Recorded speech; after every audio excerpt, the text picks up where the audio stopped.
Ito pong ating for rent only, looping squeeze 3. Good for newborn, fully reclined po ito. Ayan, up to 20 to 25 kg. Already washed and ready to use po ito palagi kapag nire-rent po sa amin. Compact folding, cabin approved stroller. Ang kanyang weight is 6.7 kg. May kasama po siyang bag. Okay? So, ito po yung details po niya. Ayan, black na black po yung kanyang canopy. Sa pag-fold sa kanya. And then, ayan, meron siyang kasamang extra pad para mas comfortable pag nakaiga o nakaiga si baby. Nakaupo, nakaiga si baby. 5 harness, sip na sip si baby, wala po siyang putol. Ayan.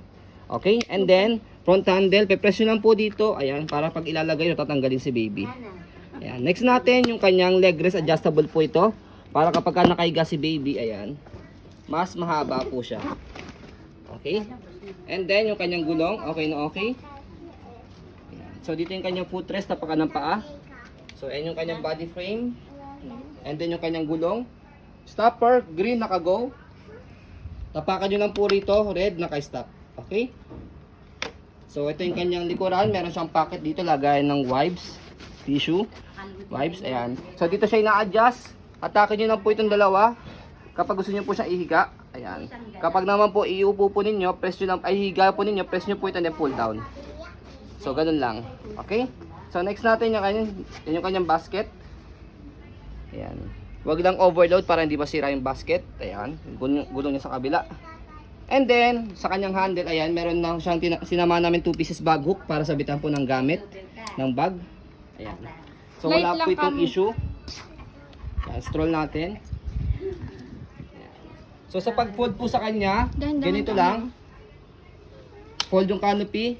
And then, slide pressed, and then pull down, and then compress nyo lang po siyang ganyan. Pag nababa nyo na siyang ganyan, compress nyo lang siyang ganyan, lock sa gilid. So, leg rest, angat nyo lang po siya, pwede nyo siyang hilahin ganyan, para at least luggage type, hindi nyo siya kailangang buhatin. Okay? And then yung bag, lagay nyo lang siya rito. Ayan. Okay? So, sa paglagay ng bag, turo ko na rin po sa inyo, ayan. Pag-open. Ganyan lang naman. Ganyan lang naman. Mamayang hapon. Pag walang araw. Ayan, ganyan lang naman. Tapos i-roll nyo lang siya dyan. Gula ako talaga. Mainit. Ganyan lang naman. Tapos yan. So, hindi na rin naman kailangan ituro po ito. Ayan. Wala si Ganyan. Kenji. Okay? Tapos, sa pag-open naman po sa stroller, tanggalin lang yung lock dito sa gilid. Angat lang siyang ganyan. Tapos, bukan nyo lang siya ganyan. And so kapag ka naka-color red pa, hindi pa siya pwedeng gamitin, naka-bend pa siya. Dapat color green para naka-straight na siya, naka-lock Asher na. Lola. So ayan po, as you can see, very details po kami sa akin pong pag-video kasi nga po, ayan, may mga charges po tayo kapag ka meron pong damages, just like broken, may naputol.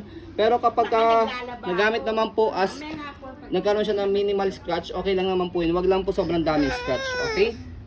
Yung sa Tapos sa pag-press po dito, masyado. so slightly lang po, slide, press, dahan-dahan lang po siya. Ayan. Usually dyan kasi ang damage ng mga renter namin. Yes. Okay. So yun po. Wag pa pero sa'yo. So yun po, as you can see, very details po kami. Maraming salamat. Have a nice day and God bless po.